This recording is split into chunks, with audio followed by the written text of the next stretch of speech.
Pour représenter les nombres trigonométriques d'un angle sur le cercle trigonométrique, il faut bien évidemment commencer par tracer cet angle. Ici, je trace aléatoirement un angle avec comme premier côté le demi-axe positif de l'axe des abscisses et comme deuxième côté, donc un segment qui rejoint le centre du cercle à un point sur la circonférence de ce cercle. J'oriente mon angle. Ensuite, pour déterminer le cosinus de cet angle, eh bien, je dois aller voir l'abscisse du point P.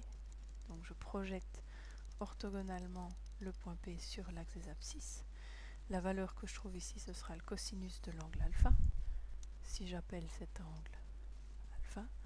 Pour trouver le sinus, je projette orthogonalement sur l'axe des ordonnées. La valeur que je vais pouvoir lire ici, ce sera bien évidemment le sinus de alpha, qui sera compris entre moins 1 et 1.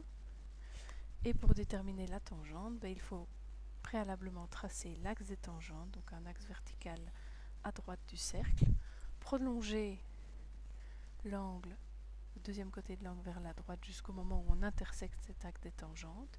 Et la tangente, ce sera la valeur qu'on pourra lire ici, donc entre 0, 1, voire plus, sur cet axe des tangentes, comme ceci.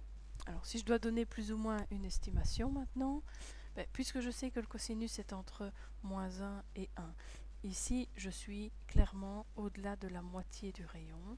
Je peux facilement dire que le cosinus de alpha ici est de l'ordre de 0,75. Pour le sinus, même chose. Le 0 se trouve au centre du cercle, le 1 au sommet du cercle. J'ai également dépassé la moitié. Je peux dire que le sinus de alpha, c'est environ 0,7.